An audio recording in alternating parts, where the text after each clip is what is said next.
नमस्ते बच्चों।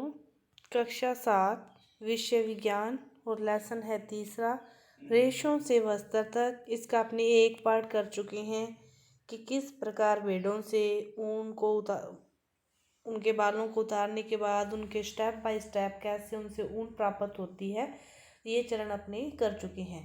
तो आगे का जो पार्ट है वो अपने शुरू करते हैं। आपका क्रियाकलाप दे रखा है 3.4 कि अपने सहपाठियों के साथ आप इस विषय पर चर्चा कर सकते हो कि क्या मनुष्यों के लिए भेड़ों को पालना और फिर ऊन प्राप्त करने के लिए बालों को उतारना उचित है या नहीं है। तो इसके बाद अपने जो बात करते हैं वो करते हैं रेशम के बारे। रेशम के रेशे भी क्या हैं? जानवर रेशे हैं। ये भी जंतु से प्राप्त होते हैं। तो क्या है? जानवर रेशे हैं। रेशम के कीट रेशम के फाइबरों को बनाते हैं और रेशम प्राप्त करने के लिए रेशम के कीटों को पालना रेशम कीट पालन कहलाता है। रेशम प्राप्त करने के लिए उनके कीटों को पालना ही रेशम कीट पालन कहलाता है। इसे सेरीकल्चर भी कहते हैं। क्या कहते हैं? सेरीकल्चर भी कहते हैं। अपनी माताजी, चाची, दादी माँ के से विभिन्न प्रकार के रेशम या रेशमी साड़ियों के बारे में आप जानकारी प्राप्त कर सकते हो कि आपने सुना होगा ये कपड़ा तो रेशमी है। इस प्रकार आप उनके बारे में जानकारी प्राप्त कर सकते हो। तो इससे पहले कि हम रेशम प्राप्त करने के बारे में प्रक्रम की चर्चा करें तो रेशम के जो कीट हैं इसके जीवन चक्र के बारे में अपने को जानना जरूरी है। तो रेशम कीट का जीवन चक्र, जो मादा रेशम कीट है वो क्या करती है? अंडे देती है जिनसे लार्वा निकलते हैं जो कैटरपिलर, इल्ली या रेशम कीट कहलाते हैं।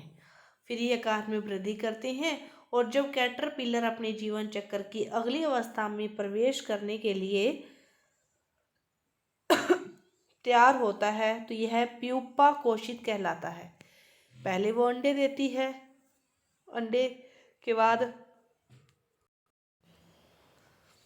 अंडे देती है, उनसे लार्वा निकलता है, उसे क्या कहते हैं? कैटरपिलर कहते हैं। फिर आकार में ये वृद्धि करते हैं और वृद्धि करने के बाद फिर जो तैयार होते हैं तो यह क्या कहलाते हैं? प्यूपा कहलाते हैं। और यह क्या करते हैं? अपने चारों तरफ एक जाल बुन लेते हैं और यह जाल उसे अपने स्थान में बने रहने में सहायता करता है।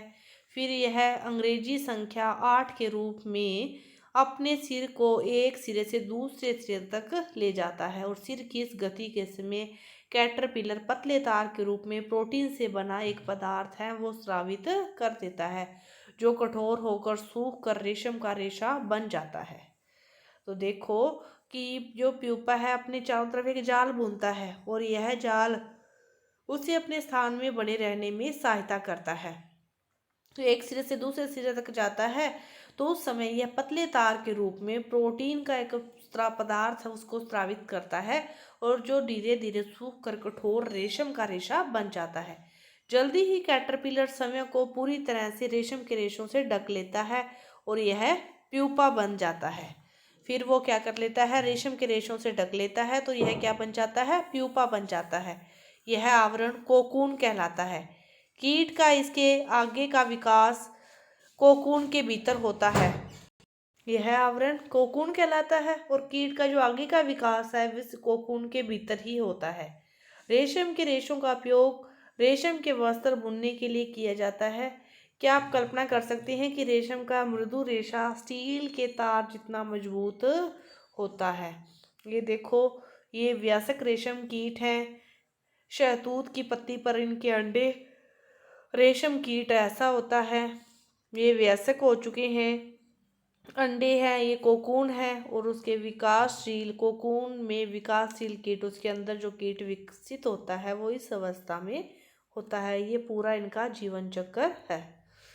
रेशम का जो धागा है वो रेशम कीट के कोकून से प्राप्त रेशों से तैयार किया जाता है। रेशम कीट अनेक किस्म के होते हैं जो एक दूसरे से काफ़ी अलग अलग दिखाई देते हैं। अपनी मानव जाति में भी तो सभी के अलग अलग दिखाई देते हैं, सभी अलग अलग होते हैं, सभी का बिहेव अलग अलग होता है। उसी तरह रेशम जो है उनके अनेक किस्म के होते हैं और ये एक दूसरे से अलग अलग दिखाई देते हैं। उनसे प्राप्त होने वाला जो रेशम का धागा है उनमें रुक्षता, चिकनाहट, चमक सभी में भिन्न भिन्न होती है। टसर रेशम, मूंगा रेशम, कोसा रेशम, अन्य प्रकार के रेशम विभिन्न किस्म के रेशम कीटों द्वारा काते गए कोकून से प्राप्त किए जाते हैं। जो कोकून होता है उसको काट कर फिर इनको प्राप्त किया जाता है। सबसे जो सामान्य है रेशम कीट वह कौन सा है? शहतूत रेशम कीट सबसे सामान्य है। शहतूत रेशम कीट। इस कीट के कोकून से प्राप्त जो होने वाला रेशम है वो फाइबर, मृदु, चमकदार व लचीला होता है। इसे सुंदर रंगों में रंगा जा सकता है। फिर इन्हें अलग अलग रंगों में रंगा जाता है। रेशम कीट पालन या रेशम कीटों का संवर्धन भारत का बहुत ही प्राचीन व्यवसाय है, बहुत ही पुराना व्यवसाय है और भारत व्यावसायिक स्तर पर बहुत अधिक रेशम का उत्पादन करता है। यह इसका एक अच्छा व्यवसाय है और उसी स्तर पर यह एक बहुत अच्छा उत्पादन करता है। ये था रेशम के बारे में। इसके बाद दे रखा है क्रियाकलाप 3.5। इसमें क्या कह रहे हैं कि जो विभिन्न प्रकार के जो रेशमी वस्त्र हैं उनके आप टुकड़ों को इकट्ठा करके किसी भी टेलर से घर पर यदि है तो उन सभी को अलग अलग रूप में आप एक कॉपी पर, एक स्क्रैप पुस्तिका पर लगाकर उनके नाम लिख सकते हो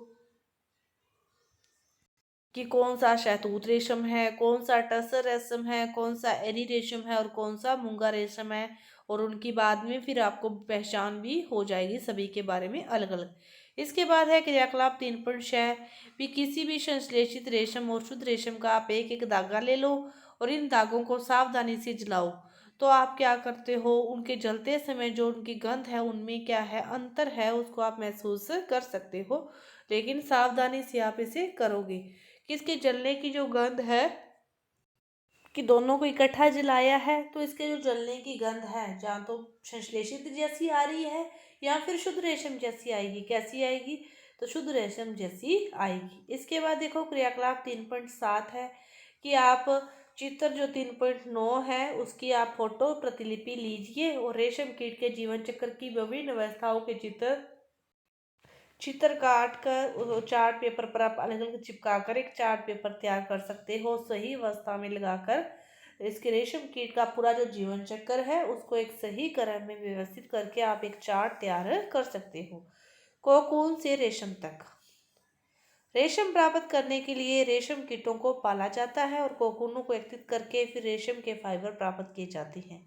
तो रेशम कीट पालन में कोई भी जो मादा रेशम कीट है वो एक बार में सैकड़ों अंडे देती है और अंडों को फिर सावधानी से कपड़े की पट्टियों या कागज पर इकट्ठा करके रेशम कीट पालकों को बेचा जाता है।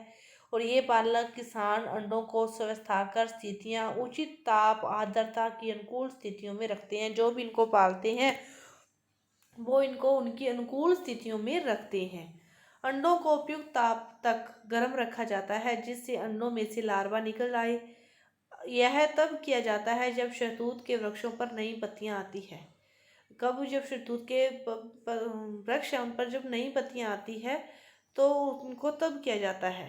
लार्वा जो कैटरपिलर है रेशम कीट कहलाते हैं। ये दिन रात खाते रहते हैं और ये माप में काफ़ी बड़े होते हैं। इनका जो साइज है वो काफ़ी बड़ा होता है। लार्वा को शहतूत की ताज़ी कटी पत्तियों के साथ बांस की स्वच्छ ट्रे में रखा जाता है। बांस की जो स्वच्छ ट्रे है शहतूत की जो ताज़ी कटी पत्तियों के साथ बांस की ट्रे में रखा जाता है और 25 से 30 दिनों के बाद कैटरपिलर खाना बंद कर देते हैं और कोकून बनाने के लिए वे बांस के बने छोटे छोटे कक्षों में चले जाते हैं। इसके लिए ट्रे में छोटी रेग या टहनियाँ भी रख दी जाती है जिससे कोकून जुट जाते हैं। कैटरपिलर या रेशम कीट कोकून बनाते हैं और जिसके भीतर प्यूपा विकसित होता है। ये देखो कि रेशम जो मादा कीट है वो एक समय में सैकड़ों अंडे देती है और शहतूत की पत्तियों को खाते रहते हैं ये लगातार। और ये शहतूत का वृक्ष है, इनकी पत्तियां हैं, इनको ये खाते रहते हैं और ये कोकून है। इस प्रकार जो कैटरपिलर रेशम कीट है वो कोकून बनाते हैं और उनके भीतर प्यूपा होता है। रेशम का संसाधन कैसे होता है कि जो रेशम है वो फाइबर प्राप्त करने के लिए कोकून की बड़ी डेयरी का उपयोग किया जाता है। वयस्क कीट में विकसित होने से पहले ही कोकून को धूप में रखा जाता है और पानी में उबाला जाता है या भाप में रखा जाता है। किसी भी प्रकार मान लो कि धूप में भी रखा जा सकता है और या फिर पानी में भी उबाला जा सकता है या फिर भाप में। तो इस प्रक्रम से रेशम के फाइबर पृथक हो जाते हैं, अलग अलग हो जाते हैं और रेशम के रूप में उपयोग के लिए कोकून में से रेशे फिर निकालने के पश्चात उनसे धागे बनाने की प्रक्रिया रेशम की रीलिंग कहलाती है। रीलिंग है वो अलग अलग विशेष प्रकार की मशीनों के द्वारा की जाती है और कोकून में से जो फाइबर है वो रेशों को निकालती है और फिर रेशम के फाइबर की कताई की जाती है, जिससे रेशम के धागे प्राप्त हो जाते हैं। बुनकरों द्वारा रेशम के इन्हीं धागों से वस्त्र बुने जाते हैं। इन्हीं के धागे के से फिर आगे वस्त्र बुने जाते हैं। रेशम की खोज कैसे हुई थी इसके बारे में, रेशम की खोज का यथार्थ समय संभवतः अज्ञात है, पूरा पता नहीं है। एक प्राचीन चीनी किंवदंती ने बताया है, उसके अनुसार क्या है, जो सम्राट था हुआंग टी ने सम्राज्ञी सी लुंगची से अपने बगीचे में उगने वाले शहतूत के वृक्ष की पत्तियों के क्षतिग्रस्त होने का कारण पता लगाने के लिए कहा कि जो पत्तियां हैं वो जगह जगह से कटी है, क्यों कटी है इसके बारे में पता लगाओ। तो उसने पाया कि जो सफ़ेद कृमि है वो शहतूत की पत्तियों को खा रहे थे। तो उन्होंने यह भी देखा कि कृमि अपने इर्द गिर्द चमकदार कोकून बुन लेते थे। संयोग से एक कोकून उनके चाय के प्याले में गिर गया और कोकून में से नाजुक धागों का गुच्छा अलग हो गया। तो रेशम उद्योग चीन में आरंभ हो गया। इस प्रकार सैकड़ों वृक्षों तक इस कड़ी पहरेदारी में गुप्त रखा गया। बाद में यात्रियों व्यापारियों ने रेशम को अन्य देशों में प्रचलित किया। जिस मार्ग से उन्होंने यात्रा की उसे आज भी सिल्क रूट कहते हैं। उसे क्या कहते हैं, सिल्क रूट कहते हैं। तो आप कई चैप्टर में अपने ऊन और रेशम दोनों के बारे में पढ़ा, दोनों के क्या क्या चरण हैं। ऊन का क्या चरण था कि ऊन को भेड़ों की ऊपरी परत सहित त्वचा की जो मर्द कोशिकाओं द्वारा बनी होती थी उसके सहित उतारा जाता है, फिर उसे बड़ी बड़ी टंकियों में उबाला जाता है, फिर उसमें से गट्ठल को अलग किया जाता है और सुखाया जाता है। सुखाने के बाद उसकी कताई करके ऊन बनाई जाती है। और रेशम के लिए कि यह शहतूत की पत्तियों को खाते रहते हैं और उनको जो किसी बांस की ट्रे में और टहनियों के सहित शहतूत के ताजे पत्तियों के ऊपर इनको रखा जाता है, उसको खाते रहते हैं। खाने का जब बंद कर देते हैं तो अपने चारों ओर एक जाल बुनना प्रारंभ कर देते हैं और फिर इस जाल को इनके कोकून को क्या किया जाता है, या तो धूप में या गर्म पानी में या फिर भाप में रखा जाता है, जिससे यह पृथक हो जाते हैं और फिर इनकी रीलिंग की जाती है। तो ये आपका चैप्टर था रेशों से वस्त्र तक पूरा हुआ। धन्यवाद।